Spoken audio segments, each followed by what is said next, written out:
the main thing is that you're producing content on a regular basis where people have a reason to keep on coming back to your store, not just to buy things, but to also keep updated with what's happening.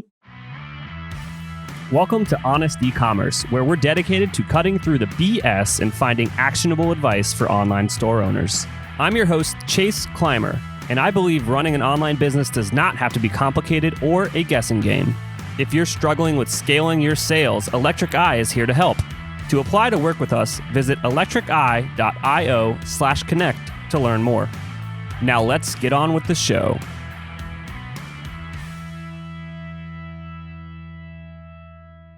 Hey everybody, welcome back to Honest E-Commerce. This is the first episode that I'm recording in 2020. I almost said the wrong date. I'm not going to lie.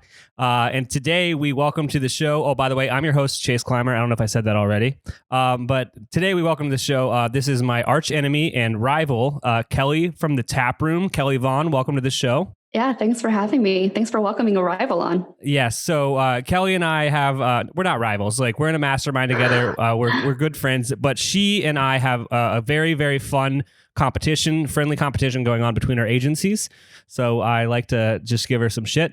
But other than that, Kelly runs the Taproom, which is an amazing development shop down in Atlanta, Georgia. She also is going to start hosting meetups for Shopify Plus stores down in that area as well. She is very active on Twitter. What is your Twitter handle one more time? It's KVLLY. Yeah, I was going to screw it up. That's why I'm here. So she's got a lot of good content on Twitter. And she's now also a merchant, and she sells awesome developer-based clothing items. You probably have a better one-liner than I do. It's merch for developers. Yes, exactly. We're going to get into all of that today. But first, I guess, let's get into the background. What kind of led you here? Not on the podcast per se, but like what led you to kind of be an agency owner and get into this space? Yeah, so I'm a front-end developer myself. I've been coding since I was 11. I had my first freelance client when I was 14 years old. I was paid a t-shirt. I recommend paying your agencies more than a t-shirt, but it was a good deal for a 14-year-old, so I wasn't complaining. And basically, it just kind of took off from there, just getting more experience working with clients. And I went full-time freelancing in 2015, and 2015 is also when I started working with Shopify too. Maybe it was 2014. Years blend together now. But yeah, so I hit a point in my freelancing where I wanted to bring on larger clients, but working under my own freelance name and just partnering with other freelancers wasn't really cutting it. So I decided to rebrand to the Taproom, and that was October 2017. So we're over 2 years old now. And I met you right around, I think, that rebrand, maybe a couple months later. Yep. So our agencies are similar in age. Well, we're a little bit older, but we didn't know what we were doing until we met Kelly. I take full credit for that. Awesome. So Kelly and I are both pretty active in the Shopify space with our agencies. So being agency owners, we deal with a lot of different e-commerce businesses. So the first thing we were going to discuss today on the show was kind of what separates not the winners from the losers, but what are the successful brands doing and what are the traits of a successful brand coming kind of from an outside perspective. So I know the first one that we discussed a little bit off air was oftentimes is what separates a winning brand from, I need a better analogy than that. Kelly, you got a better idea? What sets the more successful brands apart? How about that? Yeah, let's go with that. Yeah, we'll go with that. So what we agreed upon was that they have like a content production system kind of built into the business. I know we see that a lot with lifestyle brands. And, that's kind of something that separates drop shipping from a more established brand as well, as I think. I agreed. And I see a lot of direct-to-consumer brands really focusing on their content.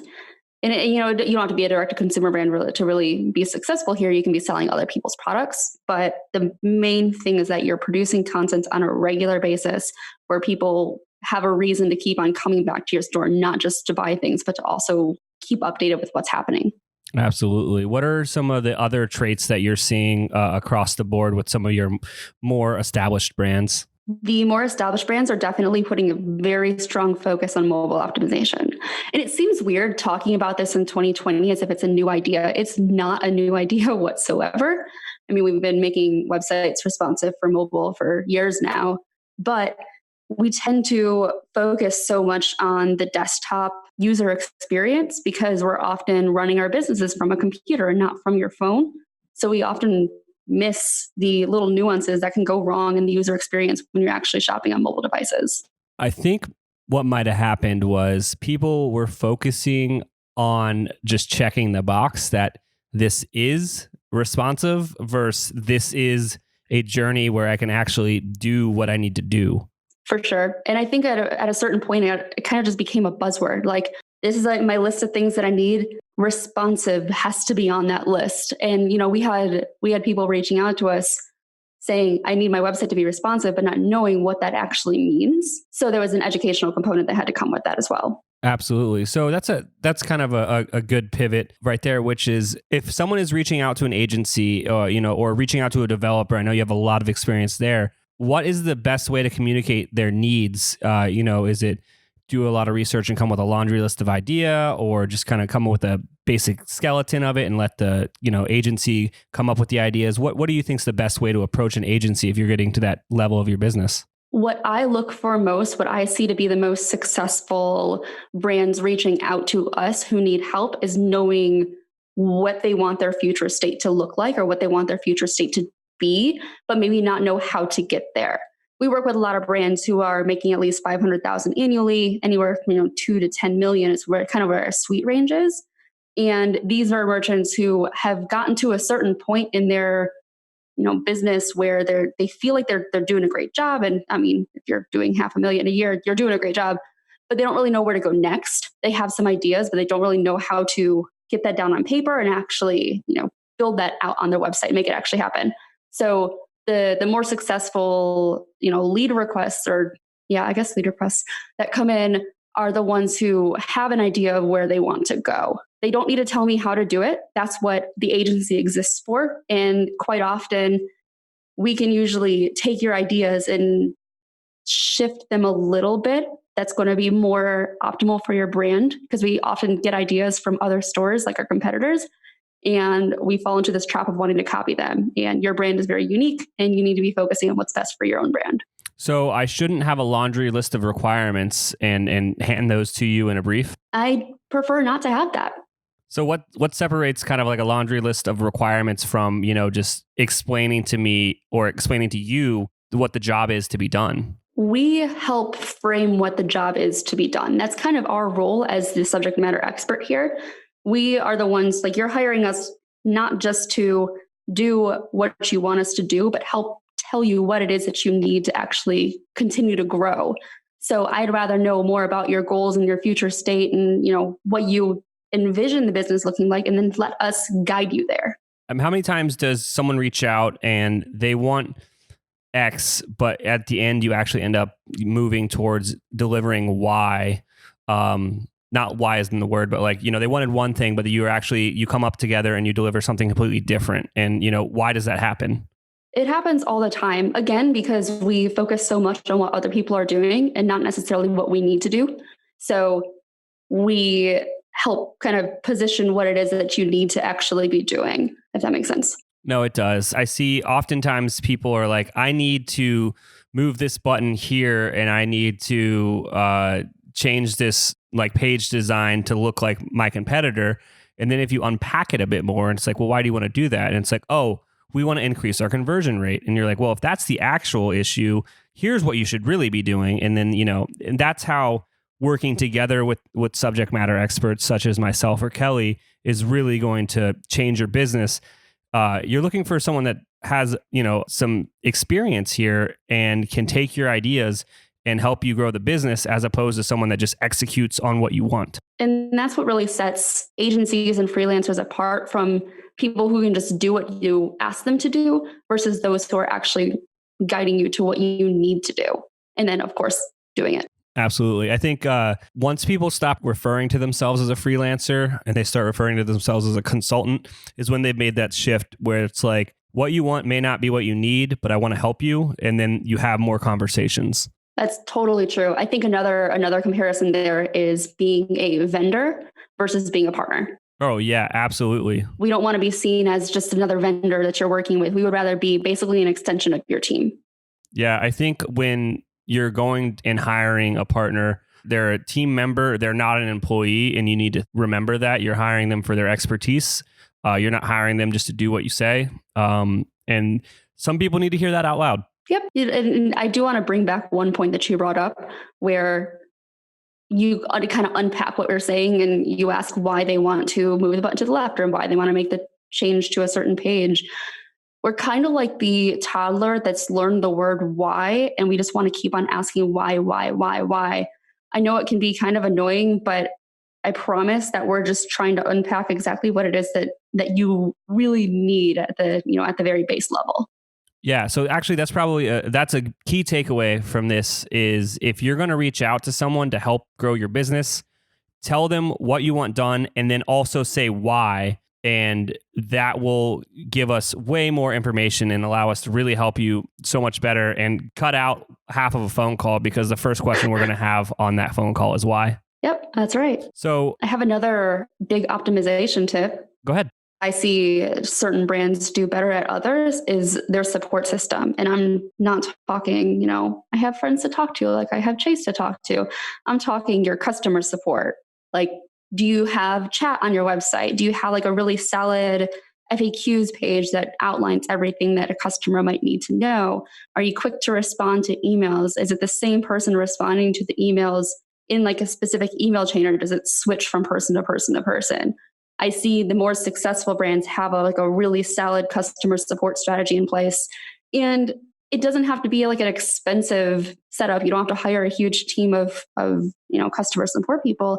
There are other services out there to actually help kind of streamline it for you. I saw a wild stat on Twitter yesterday, and it's so funny you brought this up because I was talking about it this morning, was talking about ticketing and customer service platforms. And it was a comparison between the lifetime value of a customer that had reached out to support versus the lifetime value of a customer that had never interacted with support.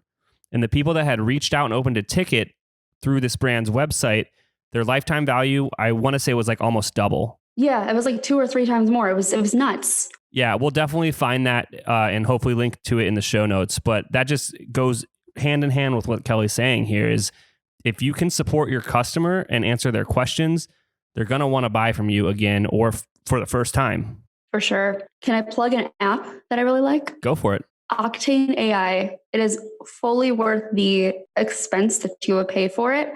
It basically allows you to create a conversational kind of customer support strategy through Facebook Messenger. And you can like pre-load in the common questions like you see on your FAQs, and it lets people basically like click through menus to find out how much things cost and what shipping might, or how long shipping might take, and like basically whatever is most relatable to your brand. How do I clean certain items? I mean, you can do literally whatever. And then that really speeds up the customer support time for you and lightens your load because you're not having to manually respond to each of those customer support requests. Yeah, they have an extremely powerful solution over there. It's got a lot that you can do. And I know that they wrote a playbook on kind of how you can set it up. And that thing is thick. They printed it out and they were walking around a conference with it last fall. It's daunting, but it's well worth the time to read through that playbook. Yeah, but once you get it set up, you're going to have so much more support for your customer, which is going to immediately pay off in actual revenue and dollars for the business. For sure. Let's be honest today. All of your customers are going to have questions. And what are you doing to manage all those questions? Do you have a help desk for your business? One of our sponsors of today's episode is Gorgias, and Gorgias is the #1 rated help desk for e-commerce. It integrates seamlessly with Shopify. We have installed it on a bunch of stores. It's also used by brands like Movement and Rothy's. And what it does is it takes all of your customer insights and information, brings it into one amazing dashboard so you can solve their problem as quickly as possible. If you want to give Gorgias a try, visit gorgias.link/honest. That's GORGIAS.LINK/HONEST to get your second month free. So speaking of businesses, you launched a Shopify brand yourself. So now you are not only a consultant, but you're a merchant. What is that experience like? It's so much fun because it really puts into perspective the things that I recommend that my clients do. And apparently I'm a really bad client to myself because I don't do anything that I'm recommending that my clients actually do. Yeah, that's the classic case of the cobbler's kids have no shoes. Exactly. Yeah. It's been really cool though. I'm really thankful that I have such a large audience on Twitter because I was able to very quickly push out my products and begin making a profit basically on day one. Actually, I had people guarantee that they wanted to buy some things before I even opened up my store. So that was pretty cool. Definitely a unique position to be in. But when it comes to making changes to the store, adding new products, customer support's easy. I don't get too many requests coming in and they're pretty quick to work with. But email marketing, like Facebook ads, just posting on Facebook and Instagram, I'm really bad at it. So you're starting to see some of the limitations that other clients of yours might be running into. You're like, you're right, there isn't enough time in the day. Exactly. Especially when I'm trying to run, I have 3 businesses now because I also have a podcast. And so we're trying to run the Taproom, record for our podcast and do the support for that since I do the business side of things and also run my store. It becomes, something has to take the back seat and it's been my store for the most part. So I can only imagine like one-man shows or one-woman shows focusing solely on their store, how they could possibly get everything done. It's impossible. Yeah, and that's wild to me.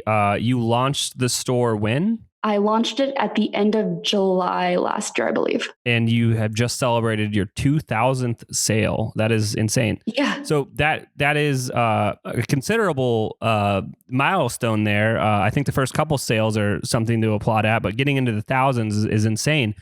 So other than your audience, what do you think was some of the reasons that your store and your brand actually got off the ground? Because I'm assuming that some of our listeners are about to launch or they have launched and they're having some struggle finding that initial traction.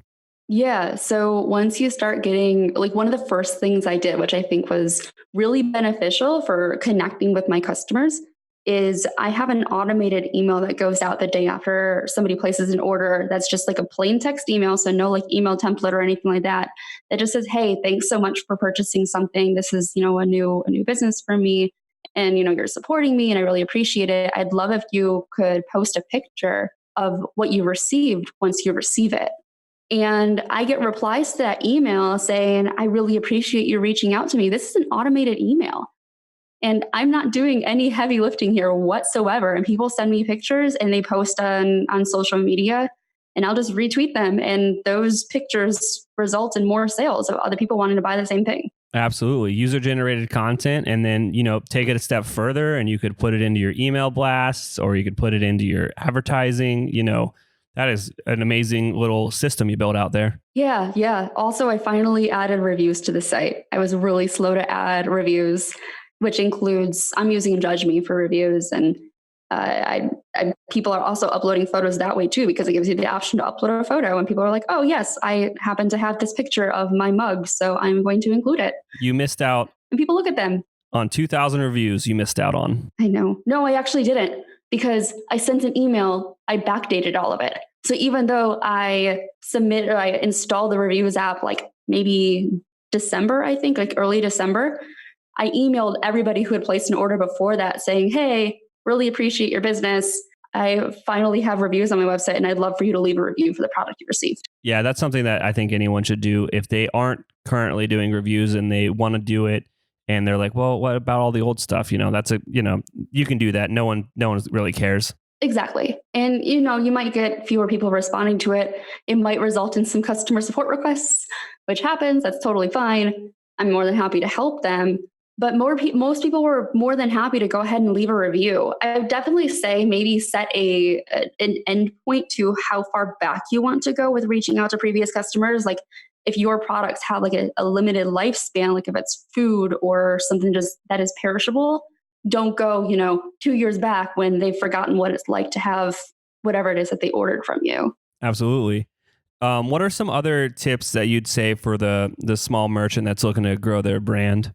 Consistency more than anything. And I know we already talked about the content component, but for small brands, it's so important to be posting consistently, updating your website consistently, posting on social media consistently across, whatever social media platforms you're actually using for your business that make the most sense. For me, Twitter is the best since I already have the largest audience, but I also have a Facebook page and also an Instagram account. And the user-generated content gives me basically free content to post on social media too. But that consistency and getting off the ground and, getting started is really important. Also, most of your friends are more than happy to like your Facebook page or follow you on Instagram to support you. It's a really easy way for people to support you without actually having to spend money. So don't hesitate to reach out to people you already know and just ask for their support that way. Absolutely. And is there anything else that you want to share with the audience before we go today that I didn't ask you? There were some other questions that came in earlier. You want to go through some of those? Yeah. So me and Kelly are this is actually a good topic to talk about while I'm looking those up. So me and Kelly are in a Slack channel with a bunch of other agency owners, and me, Kelly, and two other people are in a small mastermind. And I think for any not agency owner, but any business owner in general, so this is even e-commerce stores, get in a group of like-minded individuals and talk about your businesses on a very strict cadence. We do it bi-weekly. We all get on a call. We all talk about the ins and outs of our businesses, and it has changed all of our businesses. I at least it has for me. How about you, Kelly? Oh, absolutely. I've learned a ton, and I've made some really great contacts. Like Chase, you and I became better friends, and we formed this little competition between us, like within our agent or our mastermind, that keeps us all motivated as well. We get to celebrate each other's wins. We get to help each other through our losses and just pain points and everything. It's really, really valuable. And I think it's something that's like building that support system outside of your store for other business owners. It can be really, really, really helpful. Yeah. And the concept of a mastermind comes from, I believe the book is Think and Grow Rich. And I believe they also kind of talk about it again in How to Win Friends and Influence People. But you can jump on the Google machine and learn how to run a mastermind yourself. I believe that there are a lot of free resources out there for you to kind of build a mastermind with like-minded individuals on your own. There are also some more paid ones depending on how you perceive value. Go out there and get it. So I finally pulled up the questions that people commented, Kelly, and they are definitely related to e-commerce. Oh, totally. The first one is what's your spaghetti recipe? So there's a fun story behind the whole spaghetti thing. For my podcast, which is called the Ladybug Podcast, it's three of us who just three women in tech talking tech, career, and code. Somehow we've gotten onto this inside joke that I make spaghetti all the time. And it's not really an inside joke because I do make spaghetti all the time. I don't have a super secret spaghetti recipe. I use Mid's spaghetti sauce and add ground turkey in there and put a ton of spices in it. Really easy. So if I want to go and listen to your podcast, learn more about women in tech, learn more about how you make spaghetti, where do I go? You can go to ladybug.dev. Awesome. And how often are you guys putting out content, and what's the structure of the show? Yeah, we put out new episodes every Monday morning. So you can always listen to something new there. It's the three of us who host it. And then we also mix in some interviews with other people. So there are a lot of really good entrepreneurship episodes on there. There's one specifically with the CTO of Shopify that Shopify merchants might find interesting. That's from the previous season. Awesome. And then I think I do have a serious question here from Nick. So Nick DeSabato asks, how do you delegate work? How I delegate work. So I have been growing my team for the past 2 years since I started just by myself as the Taproom.